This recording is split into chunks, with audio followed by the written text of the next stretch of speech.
Hi everybody, this is Stefan Molyneux from Freedom Main Radio. Fine, all right, fine. You want Bernie Sanders. Let's do Bernie Sanders. So this is an examination of the Democratic presidential nominee or guy who wants to become president, Bernie Sanders, a socialist Democrat as he calls himself. We'll unpack all of that as we go forward. But before we start, a little bit of a big picture view. Okay, total gross domestic product for all of Europe. Okay, total economic output for everyone and everything in Europe in 1870. Yes, it's relevant. Just hang on for a sec. It's about $1 trillion, give or take, right? So the entire economic output of Europe in 1870 was $1 trillion. Okay. Now, socialism really started in 1860, 1870, and so on, and became very big with the progressive movement of the Fabian socialists at the turn of the 20th century. But let's just, pick 1870, where socialism was getting its start. Now, if you said to socialists, we are going to take the entire economic output of all of Europe and give it to the poor, they'd have said, well, actually, that's kind of communism, but whatever, right? They would have been completely thrilled. So total European GDP, gross domestic product in 1870, is $1 trillion. All right. Now, the U.S. welfare state spends $1 trillion a year on direct transfer payments to the poor, like on the welfare to the poor. Now, that is something to mull over, right? When socialism starts, it says we want to help the poor by transferring money from the rich to the poor. The equivalent of the entire European domestic product in 1870 is being transferred to the poor every single year in America. And the war on poverty really started in the 1960s under LBJ's war on poverty. Today, the US government spends 16 times more after adjusting for inflation on means-tested welfare or anti-poverty programs than it did at the beginning of the war on poverty. Now, poverty was being solved in America in the post-war period. You can see the charts, it's going down by about 1 percentage point every year until the government, God bless them, they decide to come in and help. And then poverty stops declining. And the decline in poverty kind of came to a grinding halt at the beginning of the war on poverty. So the more that the government spends, the less progress against poverty has been made. And we're just talking about the welfare state. The education system, $621 billion was spent in 2012. So overall, since 1960, America has spent at least over $22 trillion. Like, just mull that over in your head. Since 1960, America has spent over $22 trillion, $1,000 billion fighting poverty. That is vastly more than anyone could have conceived of, even in 1960, let alone when the socialists were agitating for more spending on the poor in 1870. That's the big picture thing. More money has been spent on combating poverty through the socialist model than could ever have been conceived of by even the most drug-addled, can't figure out what numbers are socialists in 1870 or 1960. And any socialist who's not currently addressing that issue is a goddamn con artist. Because that's kind of an important thing. Say, well, we need to spend more money on the poor. Well, you've had more money, socialists, than any socialist could have conceived of in 1870 or 1960. You are transferring the equivalent of the entire European economy of 1870 to the poor every single year. And poverty is not getting any better. In fact, poverty is way worse than it was. Because the national debt is far higher now. And debt is just deferred poverty, right? I mean, if you can blow your visa now, it just means you can have less money to spend in the future. So the poor are vastly worse off now than they were, certainly in the post-war period when poverty was declining, but they're vastly worse off now than they were in 1960. Plus, we've had now multi-generations of people growing up where they've never seen anyone in their family working. The amount of human capital, job skills, how to deal with bosses, how to deal with customers, all that knowledge has evaporated from entire gene pools. So it is catastrophic. So people who are saying, well, we need more money, is just mad. And you'll see as we go through this, Bernie Sanders is a big one for saying free. Let me tell you something.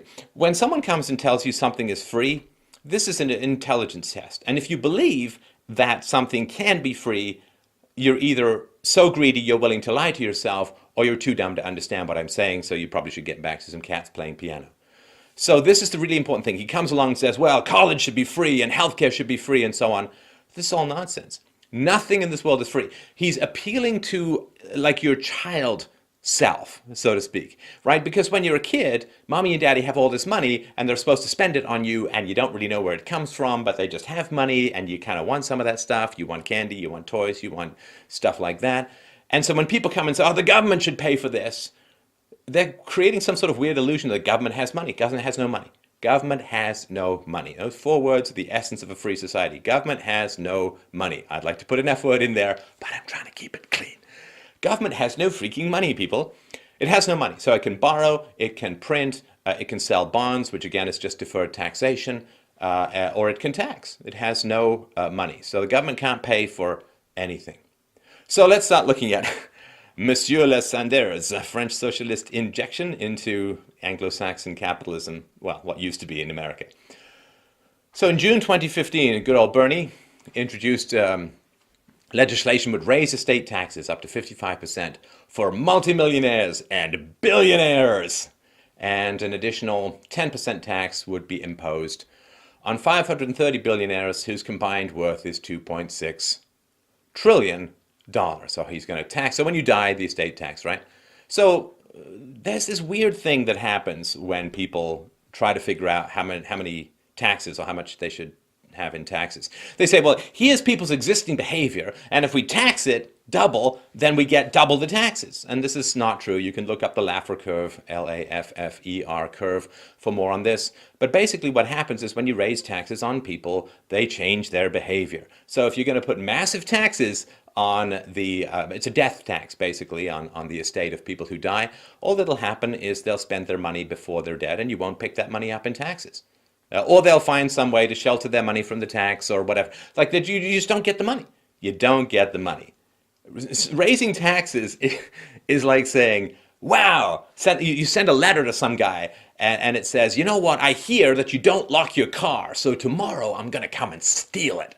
Well, what do you think he's going to do? He's going to put the car in the garage, he's going to lock the car and the garage. You're going to show up there, and because you told him you were coming for his stuff, the stuff won't be there. Anyway, I don't know why people think this stuff still after so much public choice theory, but anyway. So Sanders laid out his justification for this tax hike. I am a financial socialist zombie who enjoys drinking the drying blood of the dead.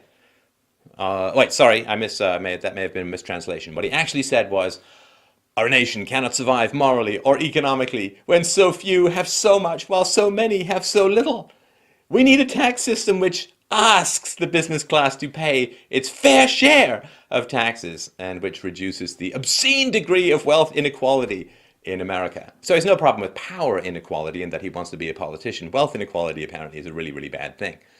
So the first thing to understand about these lefties is that they sort of imagine that they talk about wealth distribution or redistribution and so on. People just mysteriously have stuff, right? They don't work hard, they don't sacrifice, they don't defer current spending, they don't save, they don't invest, they don't work overtime, it's magic.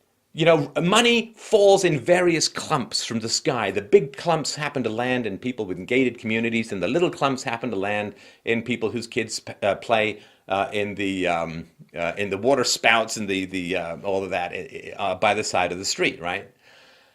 And they just have this weird belief that people have stuff and it's not like they work hard or earn it or get educated or defer gratification.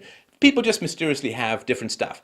Now, he's a liar too, because he says we need a tax system which asks the billionaire class to pay its fair share of taxes. Well, I don't know about you, I have never had a donation request from a tax agency. It's basically pay up or go to jail. It's a threat.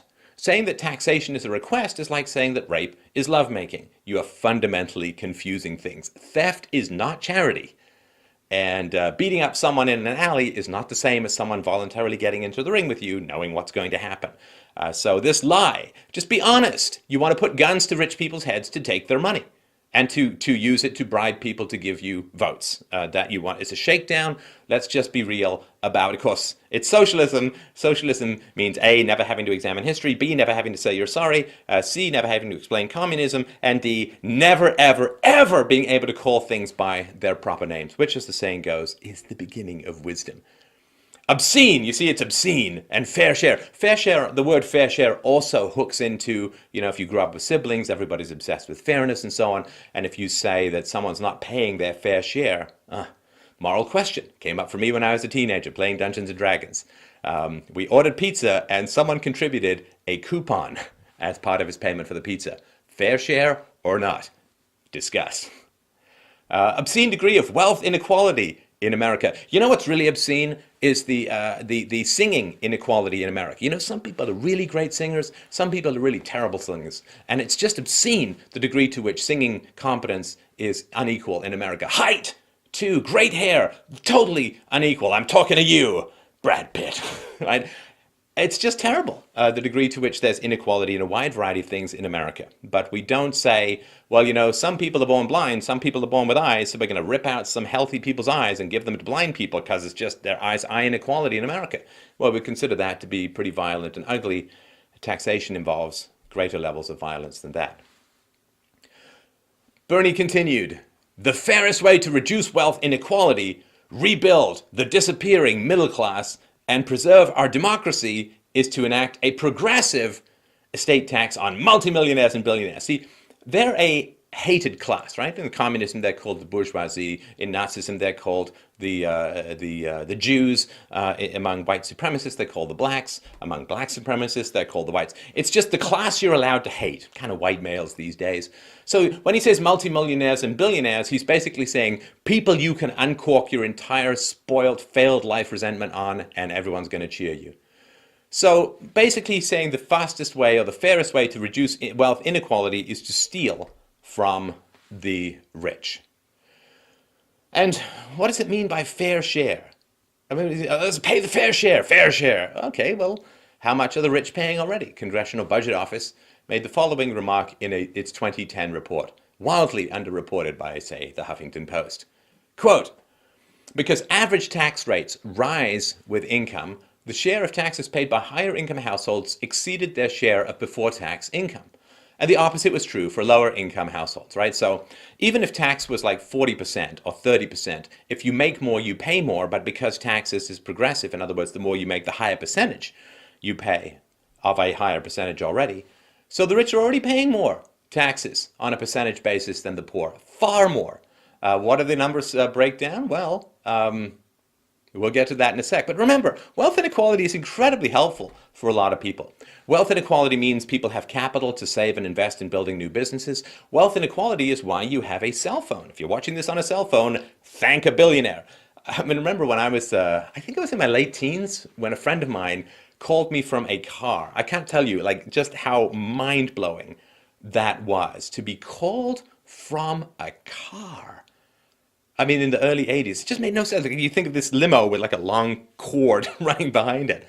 Crazy. And those phones were like $10,000, $20,000. Only crazy rich people could afford them. And that allowed the manufacturing process to continue. Like your computer, that's because rich people bought computers way back in the day. So let's thank a little bit wealth inequality as well, because that's why you have nice stuff.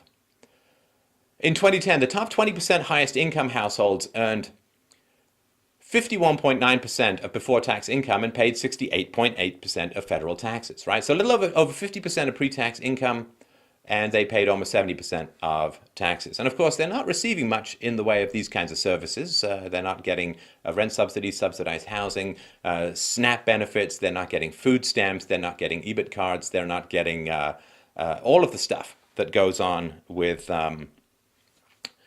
federal services, right? So they're paying a lot more proportional to their income, get far less in services. Gets even better. Let's go further. The top 1% earned 14.9% of before-tax income, but paid 24.2% of federal taxes. So the top 1% is paying over 24% of federal taxes. Does that seem like a fair share? It's pretty high already. The poorest 20% receive 5.1% of income while paying 0.4% of taxes, right? So the rich pay vastly more in proportion to what they earn, and the poor pay vastly less in proportion to what they earn. So he makes a very telling insinuation. He says, pay their fair share of taxes. What does that actually mean in reality? Not in this socialist unicorns are going to give me economic progress world. But why does someone have a lot of money? Well, again, let's sort of take out inheritance and stuff like that. And there's a lot of social mobility in America. Poor people regularly become rich. Rich people regularly become poor. It's quite a wash cycle. It's a rinse and repeat wash cycle of economic progress and diminishment and so on. So why does someone get paid $500,000, let's say, a year? Well, it's because they produce much more than $500,000 worth of value to their employer. It really is that simple. You get money because you have created value for other people. And that's just important. So if the rich people were to take money without providing any value, and therefore should pay their, quote, fair share, then they're no different from thieves. So you have to be providing value in order to receive value in a free market. And so, of course, the socialists pretend that the rich just steal and cheat and lie and all that kind of stuff. And I mean, there's some truth in that. There's an old saying that the foundation of every great fortune is a great crime. I don't think that's particularly true, but there is an argument to be made that as the free market diminishes and government controls more and more of the economy, rich people have to game the system by using political favors, political power. I think that's true, but the solution to that is not to tax those who are already using the power of the state to gain unfair market advantage over others, but to eliminate the capacity of the state to rig the economic game. Make the state an umpire, so goes the libertarian argument, rather than someone who can interfere with the game and choose who wins and loses. And you'll find once the umpire can't tell you who wins and loses and can't rig the game, they won't be bribed anymore. So the best way to reduce corruption is to reduce the power of the state to change. There's the economic outcome. And there's also this weird thing about like a zero-sum game, right? So I am pretty bald. Not from the back, not from the side, from the front. Pretty bald. I mean, I'm like a very early on clown, right? I mean, if I let that thing grow, it'd go straight out horizontal in full Krusty the Clown mode. But I've lost my hair, but it's not because someone else took my hair, right? They grew their hair, and my hair, because of an excess of testosterone and manliness, has gone the way of the dodo. And in the same way, people think, well, someone else must be rich because I'm poor because someone else is rich, right? Everyone should have $40,000 a year. Some people have 400,000 because other people only have 4,000. They've stolen. It's a zero-sum game. It's all this. This is not the case. Money is created. Money is not transferred. Money is transferred through the state. Money is transferred through the military-industrial complex, the prison-industrial complex. It's transferred through a lot of financial voodoo, evil thumbjiggery that goes on with the banksters on Wall Street, mostly dealing with government manipulation of the economy and government bonds and government printing of money. But in a free market, wealth is created. It is not stolen from someone else. But of course, that doesn't really work in the socialist paradigm. Now, of course, another class of people you're allowed to hate, the word corporations. And corporations, I'm not a huge fan of corporations, and I've done shows on this before. They are a government-created voodoo that keeps rich people from being held accountable for their actions. But regardless, I mean, that's not why socialists dislike corporations. Corporations is just one of these buzzwords. You know, it's like this dog whistle to arouse your beta resentment of the successful. Corporations! They're really red. Literally red with a sickle, I guess, hammer and sickle, flag in front of the Socialist Bulls. So he proposed into his 2013 Corporate Tax Fairness Act. He said, we're going to end all tax credits provided for foreign taxes on foreign income. Corporations would essentially get double taxed, right? They have to pay both foreign and domestic tax on any revenue that was generated overseas. So what does that mean? See, tax credits is one of the end loopholes. Well, first of all, if it's legal, it's not a loophole, right? What they're trying to do is trying to get you to believe that other people are cheating and therefore you're not getting what you deserve. And no, corporations are complying with the law to a large degree. And if you tax corporations more, again, there's this weird fantasy that there are just people out there like Scrooge McDuck sitting on enormous piles of gold, and if you tax them, they'll just give some of that gold and it won't have any other effect on the economy. But it's not true. You tax corporations, and what do? Well, they don't give their workers raises because they don't have the money to do it. So I'm not sure what people think. Like, corporations aren't some entity outside of space and time, right? They're not in the end dimension of unicorn farts out in another universe. well, you can tax them, it has no effect on the economy of this. Raise taxes on corporations, they grow slower. They also will spend more time lobbying for exemptions. Just look at the number of corporations that were granted exemptions in Obamacare, particularly Nancy Pelosi's district, also known as the 21st layer of hell. And they'll just find ways out of it. They'll move money offshore. And people will still stop investing. They'll just save their money and keep it for themselves rather than investing. And fewer jobs will be created. And there's no magic money. You can't get taxes from corporations for free either. It has a ripple effect on what they do. So higher prices will be charged for you, the consumer, fewer job opportunities for you. That's what's going to happen if and when this ever goes through. So resist hatred, right? And just view people as people. More recently, Colonel Sanders has put forward a legislation that would supposedly stop profitable corporations from sheltering income overseas in the Cayman Islands and other tax havens to avoid paying U.S. taxes.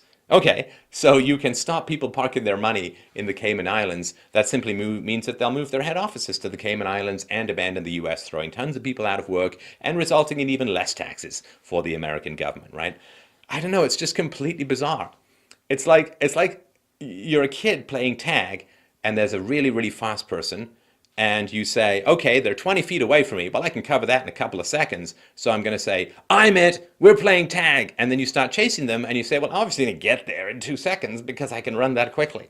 Well, of course, you start saying, tag, I'm it, I'm going to catch you. What do? They start running away. And because people change their behavior based upon what you do. I don't know how it is that, I don't know, like, if you walk up to someone, you hold your hand out to shake it, in a business meeting in particular, they're going to shake your hand.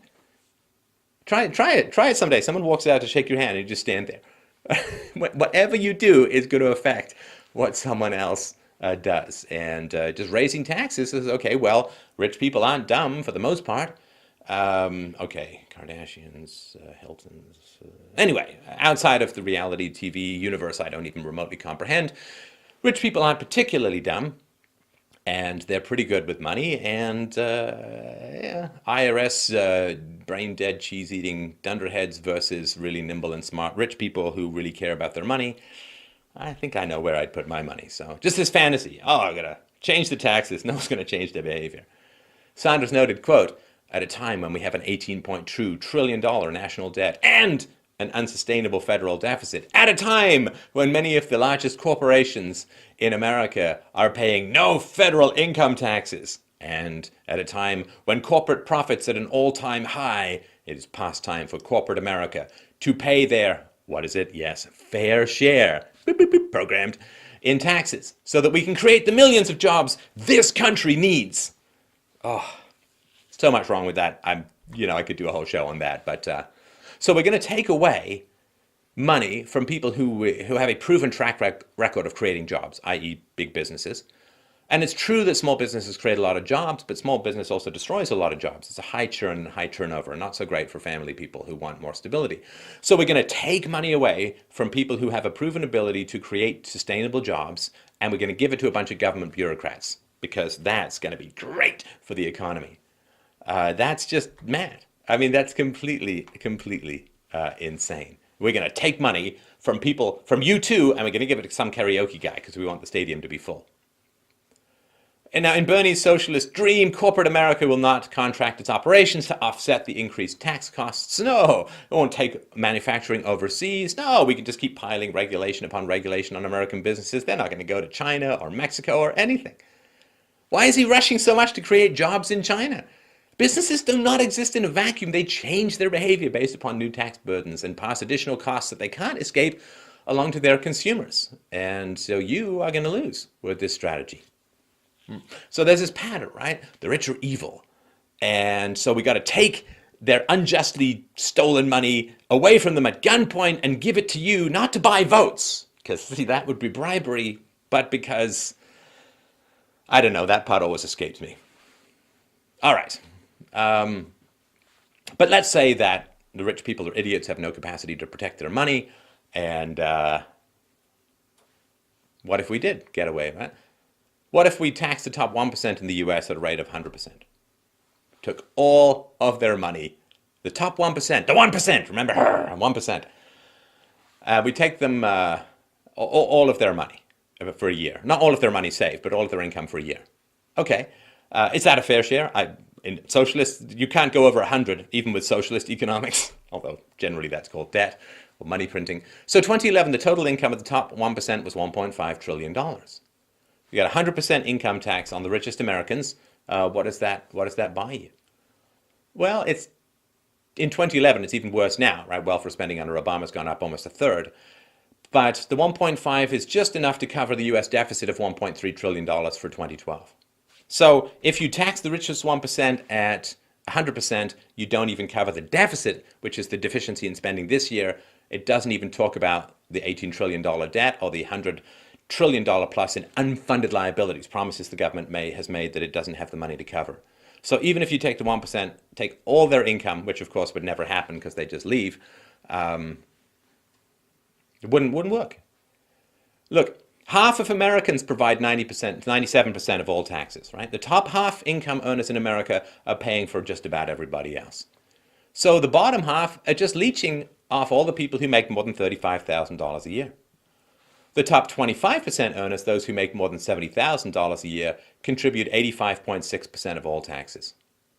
The top quarter are paying more than 3/4, close to 90% of the taxes. I mean, so the idea that, well, that's totally unfair. Totally unfair. We got to tax the rich more because they're not paying their fair share. I mean, come on, man.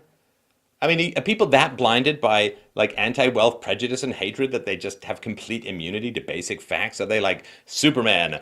Facts bounce off my chest because socialist fantasy, greed, and a feeling of intense and immense failure and resentment and envy, a Nietzschean underclass seething boiling hatred of anyone who succeeded makes me immune to numbers.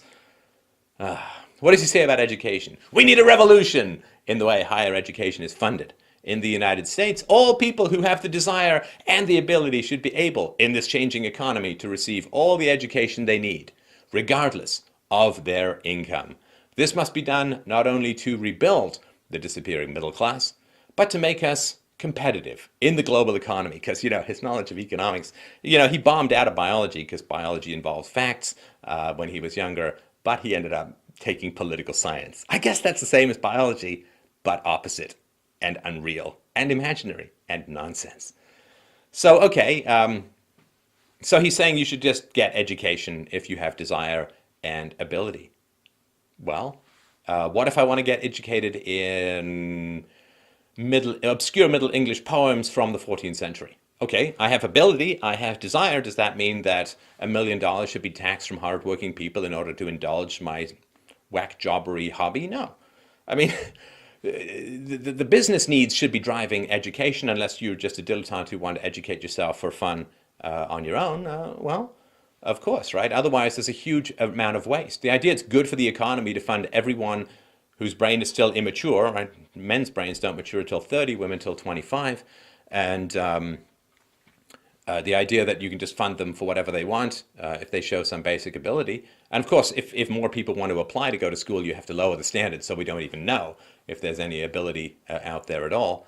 But this idea that you're just going to take money from hardworking people to give it to people to pursue whatever education they want, and that it has to be done through a university, is all nonsense. If you really want to help the poor, don't have them need to defer income for 4 years to pursue a degree with questionable market value, to say the least. If you really want to help the poor, lower barriers to entry for starting new businesses, stop requiring, like a third of people in America require government permission to have a job. And so get rid of all of those limits to people getting into the workforce, and allow intelligence tests back into business, right? So intelligence tests have been illegal for many decades in the United States, except for the government, of course. And, you can make some case for it, but companies basically don't want to do it. So you can't really do intelligence tests, IQ tests, to get people to establish their ability. And so now what happens is, instead of a very cheap IQ test that the poor could easily take, now you need 4 years for a pseudo IQ test called public education, college education. It's all completely nonsense. He says, we must fundamentally restructure our student loan program. It makes no sense that students and their parents are forced to pay interest rates for higher education loans that are much higher than they pay for car loans or housing mortgages. Yes, because, You know what the value of a car is. You know to some degree what the value of a house is. You have no idea what the value of a history degree is. No idea.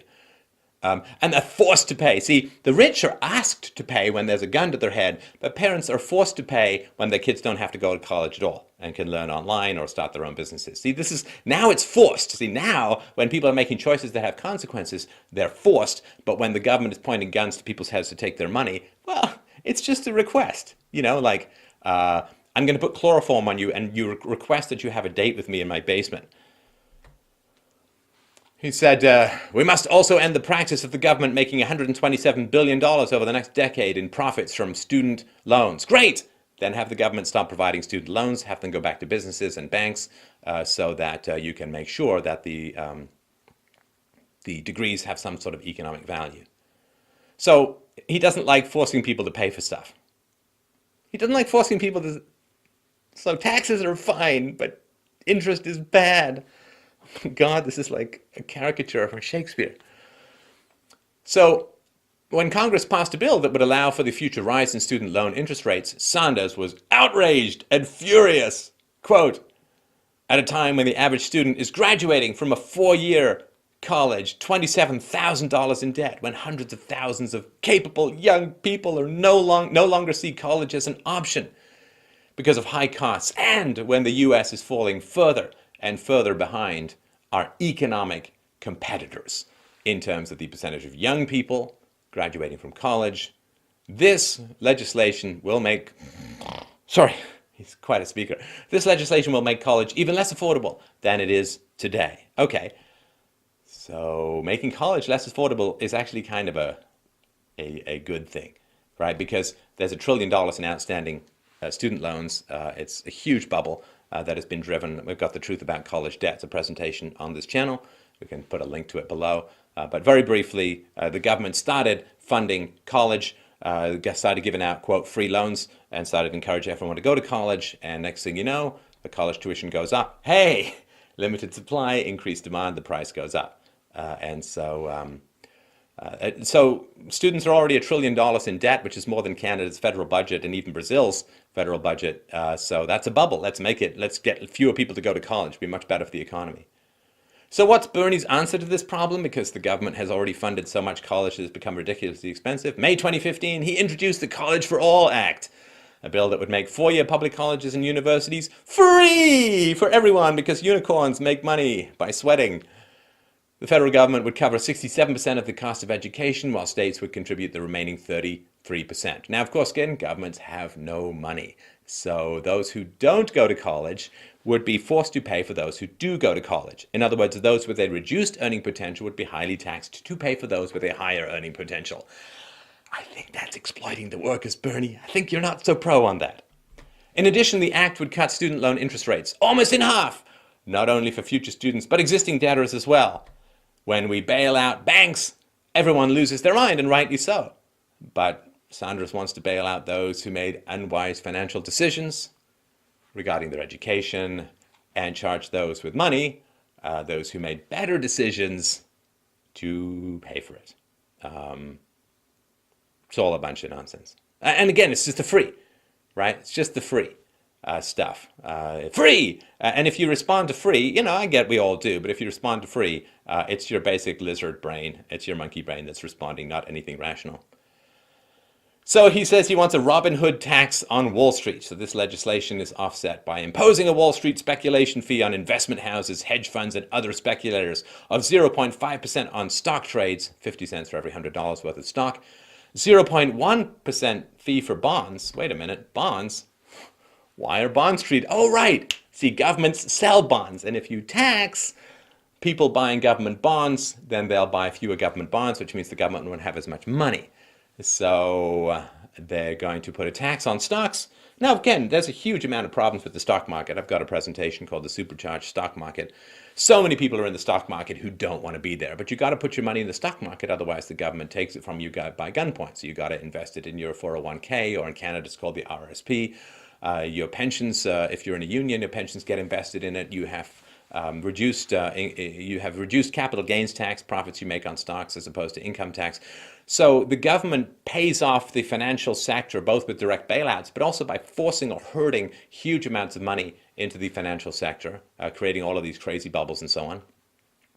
So if you start, so the best way to punish speculators and so on is to get money out of the stock market by stop forcing everyone to go into the stock market or taking their money. Right? I mean, basically the government has a gun to your head and says, well, you can either give me $100 or you can put $100 on spin the wheel. And of course you're going to say, well, put the $100 on the spin the wheel because at least I might get something out of it. And so that's why there's so much money in the stock market. It's fundamentally changed the entire way the business is done. Everyone's chasing these wildly short-term profits because there's just way too much money sloshing around in the stock market looking for way too few profits. And this corrupts everyone involved. Now, but just taxing stocks, okay, so that just means that fewer people will buy stocks, companies will have less money, they won't be able to grow as much, new companies won't be formed as much, there's less profit in being an entrepreneur, fewer jobs are created, all that kind of crap, right? And look, I mean, hedge funds and investment houses, they are investing for grandmoms on fixed incomes, people who've saved for their retirement and maybe saving for their kids' future education costs. The hedge funds and investment houses, what are they going to do if their stock trade cost goes up? Well, they just pass those costs down to their customers. So again, this is a tax on the average American, not some evil banker boogeyman in a shiny shark suit. And this idea you can tax someone else and it has no effect on you. I mean, again, they just provoke this hatred to make the corporation and the rich person the other that you can somehow harm, right? But there's a great quote from, I think, the guy who wrote William Golding, Lord of the Flies. A spear is a stick sharpened at both ends. You put it into someone else, it goes into you. It's the same thing with taxation. There's no other out there that you can tax that has no effect on you. So that's not good. And again, if he wants the middle class and jobs to be created, then... Of course, this bill has earned Bernie a lot of fans, particularly amongst the millennials. Hello, take out your headphones and listen. Stop playing World of Warcraft while you're listening to this. It's important. But of course, most of them have gone to government schools. They're heavily in debt, and they regret the English degree that they got because it's not doing what they want economically. So he's basically like, I can rescue you from your bad decisions. I can be an enabler. Again, I have sympathy, right? A lot of propaganda out there to go to college and all that, but it's just a complete mess. So, of course, he's going to buy votes by promising to end payments for people, and he's just using the magic word free to separate anybody with any brains from people whose greed has overwhelmed their capacity to think in any way, shape, or form. Now, of course, lots of college administrators are shockingly praising Sanders for all of this stuff. They say, free education means a free society. I want to thank Senator Sanders for being a champion to students and working families. So yeah, school administrators really like government subsidies, isn't that? You can also, if you give $100 billion to a bank manager, he'll probably praise you as well. So they're basically saying, well, I like my job, I like my career, I like being paid $500,000 a year. More students is great for me, so yay, Bernie Sanders! What Bernie Sanders' socialist, I guess we could say mind, cannot comprehend is that mounting student debt and rising tuitions are actually caused by government education subsidies. I mean, it's hard to get a good socialist to understand sort of simple market principles, but when you artificially expand demand, which is the number of students by giving them free loans, without a corresponding increase in supply, educational facilities and teachers and so on, costs are going to rise. I mean, tuition fees have gone up enormously. The number of student to professor ratio has stayed the same, but way more administrators. I mean, it's just mad, right? I mean, how are you going to get stuff for free? A teacher's going to take pay cuts? Professor's going to start working more than 5 hours a week? No, of course not. These all have economic consequences, routinely ignored, of course, by the lefty media in an attempt to buy votes with free goodies. And when someone dangles free, they're also inviting you to be like, again, Scrooge McDuck. No, I don't want people to get free education. It's like, why wouldn't you? It's free. So anyway, we've got the truth about the college student debt crisis on this channel. You can go into more detail about that. Jobs. He's going to boost employment rates by giving people government-made work jobs. He tax people creating jobs, give it to a bunch of know-nothing government bureaucrats to buy, dig holes and fill them in again jobs and nonsense, right? And that's just mad, right? So, I was talking about how much money gets transferred to the poor relative to 1870. How much education, right? People get 12 years of education now for, quote, free, right? Subsidized by taxes, usually on property. So after 12 years of the government educating you, what are you qualified to do? 12 years is a lot of educational time, particularly if you look throughout history, right? Shakespeare went to grade 6 and went to school for 12 weeks a year. I think Ben Franklin went to school for grade 6 and so on. So this is a huge amount of education. And basically when they say, well, you got to go to college, what they're saying is after the government has had you for 12 years full time, you are useless as boobs on a bull when it comes to economic value. And so then we're going to give you another 4 years of education, and somehow more government education is going to magically combine to make you an economic powerhouse. So, I mean, rethink government education. Should we maybe get a little privatization in there? No! Big Daddy government just steals money from other Americans to give you a tiny allowance to do some random chores. Madness. January 2015 bill proposed by Bernie sought Congress's authorization for a $1 trillion program that would employ 13 million Americans to rebuild roads, bridges, and other infrastructure in the United States. Yes, infrastructure is in a terrible shape in the United States because the government's in charge of it and socialism doesn't work. But more socialism. Spend another $1 trillion. Oh, man. $1 trillion. Where's that money going to come from? From people who actually do create sustainable jobs. And we're going to use it to pour it into the sinkhole of government crap. The senator noted, America once led the world in building and maintaining a nationwide network of safe and reliable bridges and roads. Today, nearly a quarter of the nation's 600,000 bridges have been designated as structurally deficient or functionally obsolete. Let's rebuild our crumbling infrastructure. Let's make our country safer and more efficient. Let's put millions of Americans back to work. Because magic! Yeah, let's do all of these things. Let's have a world without cancer. Let's have a world where no storms ever interrupt a woman's wedding, the most important day of her life. Let's have a world free of childhood disease. Just give me $1 trillion and I'll get to work on that. I mean, it's mad. How do people even believe this stuff? It's just astounding. I mean, his actual arguments are what's structurally deficient and functionally obsolete at this stage. No word on how many trillions of dollars it will take to repair the damaged socialist brain which produced them, let alone the further damage this non-thinking will do.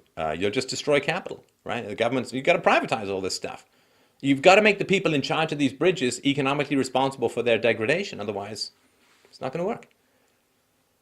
So, and what happens to these jobs, these employed Americans, after the program ends, if it ever ends?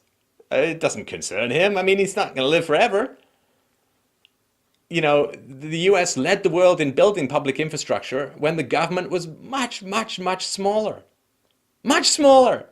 So let's go back to a small government so we get better infrastructure, because that works, right? No! Bigger!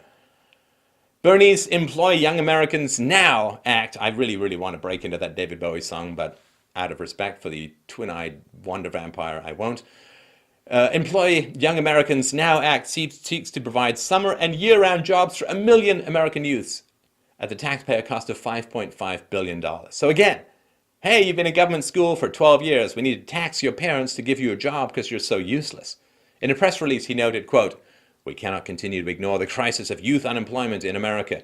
We're talking about the future of an entire generation. We've got to make sure that young people in Washington, D.C. and all over the country have the opportunity to earn a paycheck and make it into the middle class. And there's just no way to do it without stealing money and creating useless jobs. I wish we could name these bills for what they really are. The Punch Unborn Babies in the Face and Steal Their Future Lunch Money Act. Because this is what happens. These guys propose all of these crazy spending bills, and what happens? They don't raise taxes to pay for it. They just borrow or print. So it's the next generation that has to pay for the steady diet of brain-eating government cheese in the present. Because he's so concerned about the welfare and employment of young people, Bernie is also pushing for a $15 an hour minimum wage, which is double the current amount. Why not $16? Bernie, what's wrong? Don't you want people to make $32 rather than $30,000 a year? What's wrong with 17? What's wrong with 30? What's wrong with 50? God damn it! If I was a socialist, I'd be offering a $5,000 an hour minimum wage. Wait, what? That wouldn't work because at some point people become unemployable? But 15, that doesn't happen? Oh my God. People. Put down the gun. See what happens. He says, it is a national disgrace that millions of full-time workers are living in poverty and millions more are forced to work 2 or 3 jobs just to pay their bills. In the year 2015, a job must lift workers out of poverty, not keep them in it. The current federal minimum wage of $7.25 an hour is a starvation wage and must be raised to a living wage. Okay, I think that the poor in America would actually do really well from a starvation wage, he said, tongue firmly in cheek, because the biggest problem among poor people is obesity. Not really. A starvation wage would be a huge step up because at least there'd be a third of Americans in the future not suffering from diabetes. That might be a plus because that's kind of expensive, and we'll get to healthcare in a sec. Look, in the early 1960s, the silver content of the quarters was worth about $15 to $20, depending on fluctuations, $15 to $20 an hour. And so if the minimum wage had simply kept pace with the inflation, minimum wage right now would be way over $7.25. It'd already be $15 to $20 an hour. So the problem is not the minimum wage. The problem is the government keeps debasing the currency. It keeps buying votes by printing money, and that's a problem. Raising the minimum wage is just a way of covering up government inflation of the money supply and the useless tits-on-a-bull skills that people come out with after government education. And if you can't provide at least $15 or more an hour of value to your employer, you're going to not be able to find jobs. That's okay, because, you know, at $15 an hour, you can't get a private sector job, but we'll give you government jobs instead, thus making sure that your taxes will increase in the future far beyond what you're getting from this job. Okay, so if this explanation of why the minimum wage reduces employment isn't enough for you, there's plenty of empirical evidence that supports this assertion. By golly, yes, there is. A meta-analysis of minimum wage research that examined 102 studies from the United States and across the globe found that only 8 gave a relatively consistent indication of positive employment effects. 8 out of 102, or 7.8%, said that the minimum wage did anything even remotely possible. 85% of the most credible studies indicate that the minimum wage hurts employment. Yep. You know, think of it like minimum attraction, right? If your attractiveness level on a scale of 1 to 10 is a 5 and you keep trying to pick up 10s, you ain't going to get a lot of dates because your minimum hotness scale is way out of balance. And this is what they're actually seeing in Seattle. Instituted a $15 minimum wage not too long ago. Minimum wage workers are asking to work fewer hours so that they make under a certain income threshold and remain eligible for certain government benefits. So, you know, government benefits, you start making money, you're taxed at 100% because they deduct it from your benefits a lot of times. And what do you think is going to happen to the cost of goods and services? If employers are forced to pay people more value than they produce, the costs are just going to get passed along to the average American in price increases. And price increases, particularly in things like groceries and rent, and they hit the poor or more. I don't know, it's just madness. Healthcare, healthcare. The socialist madness called healthcare in the United States is just a complete nightmare. I mean, and the amount of government involvement in healthcare in the US is staggeringly high. More than 50 cents of every healthcare dollar is spent by the government, and it's just a mess. So, of course, if you're a sane thing, you want to make it back to free market principles, and that will drive down the costs of healthcare considerably. But, of course, Sanders, who's voted for Obamacare, which was internally by socialists discussed as a step towards single-payer or government-funded healthcare system, he loves that. So, healthcare costs are covered by the taxpayers through the government, as opposed to individuals and private insurance companies. Well, what could possibly go wrong? He says, quote, I start my approach to healthcare from a very basic premise. Healthcare is a right, not a privilege. Unfortunately, uniquely among major nations, that statement is not true for the United States, where access to healthcare depends on how much money you have and what your employer is willing to provide. Okay, so listen, Bernie, look, all those people who say, oh, education is a right, healthcare is a right, it's pretty simple, man. You could have, I don't know, tried taking biology for the third time. You could have gone through to get your do your doctor's certification, to go and get your medical license. And then you could have just given healthcare away for free. Like you could have just set up your doctor's office and you could have said free healthcare and not charged anyone a penny for healthcare. I mean, why this thing where you're just going to get the government to pass laws to give healthcare away for free? Do it yourself. I think philosophy should be available and accessible to the masses. You know what I did? Spent a huge amount of time, money, and energy getting really well trained in philosophy, and then I'm putting videos out, which I don't charge people for. So try that. You know, instead of wanting to be a moral hero by getting the government to point guns at people to fulfill a vision you have, go out and fulfill that vision yourself. Go become a free doctor. It's easy. He said, it's simply unconscionable that the most advanced nation in the world has so many people who lack health insurance. It makes no sense that millions more are one diagnosis or car accident away from financial disaster. And despite the trillions of dollars we spend on healthcare, the disparity in the quality of care between the rich and everyone else grows wider. Okay, see? So government spending trillions of dollars already on healthcare and the problems are getting worse. So another trillion or two will make it better? You know, this fifth cup of coffee is making kind of shaky, but I bet you if I had another 15 cups of coffee, I'm going to mellow right out. I don't think that's how it works. Yeah, pointing guns at people's heads and taking their money has not made healthcare cheaper. Do you know how many additional regulations doctors are forced to deal with under Obamacare? People who got into the medical field to help their fellow Americans and make a reasonable income are spending time with accountants and calculators, worrying about endless billing issues and regulation requirements. And they're doing this, when they're doing that, they're not doing other things like, say, providing free treatment at a local homeless shelter, which doctors used to do when things were free.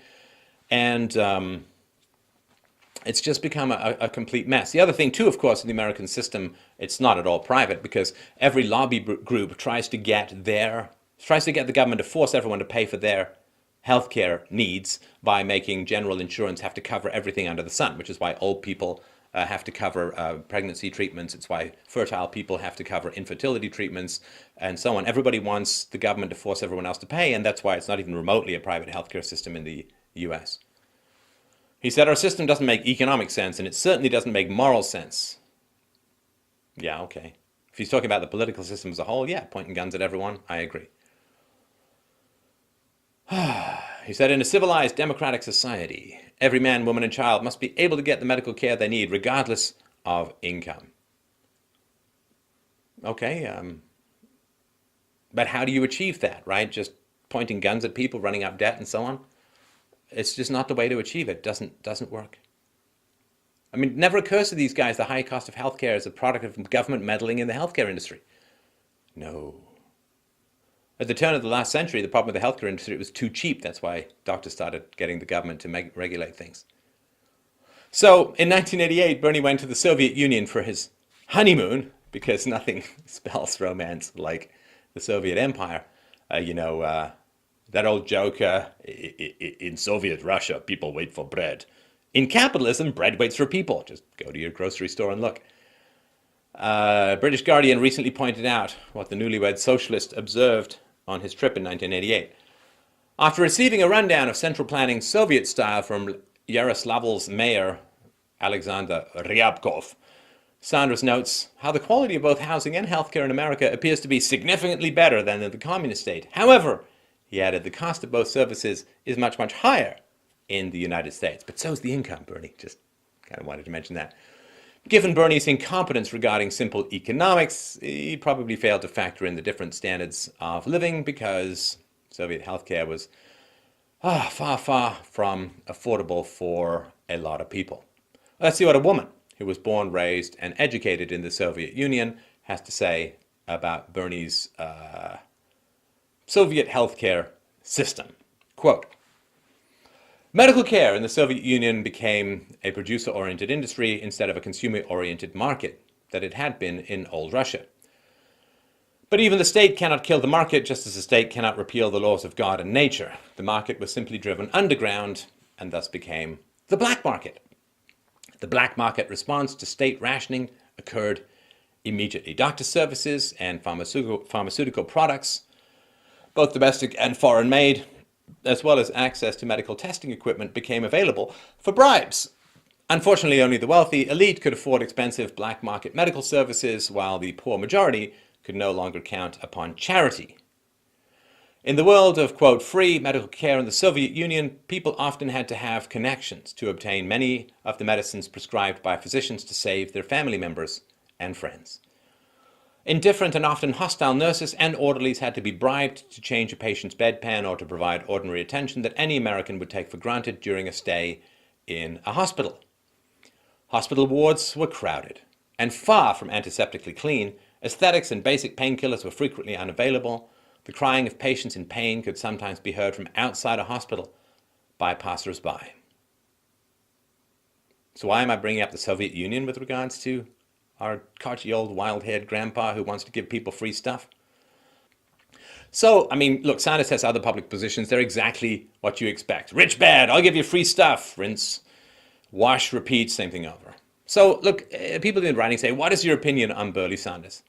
He's, I hate to say it, I mean, we went through this presentation. I went and reorganized this presentation so many times because he's boring. He's predictable and dull.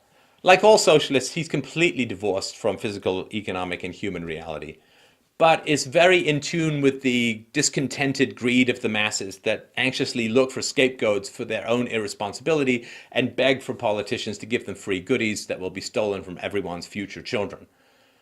The fact that a socialist has recently surpassed potentially brain-damaged Hillary Clinton in favorability polls doesn't surprise me, given that the United States has already a massive number of socialist policies in place.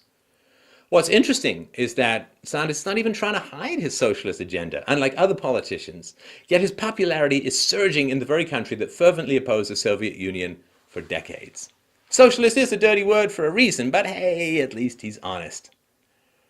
I recently put out a video on the causes behind the collapse of Greece. It's called The Fall of Greece. Prepare yourself accordingly. I strongly recommend that you watch it, because I fear the same trend is repeating itself in the United States. When someone offers you something for free, it starts off as a cobweb and it ends as a chain. It's like a bad habit. Starts as a cobweb, ends as a chain. It's like an addiction to a drug. Starts as a high and ends with a crash and destruction. The true freedom in life, what makes you truly free, as in liberated, not deluded. What makes you truly free is understanding that there's no such thing as free. There's no such thing as free in this world, and everyone who tries to tell you that there's something that you can get for free is giving you the drug called delusion in order to enslave you forever. This is Stefan Molyneux for Free Domain Radio. Reason and Evidence 2016.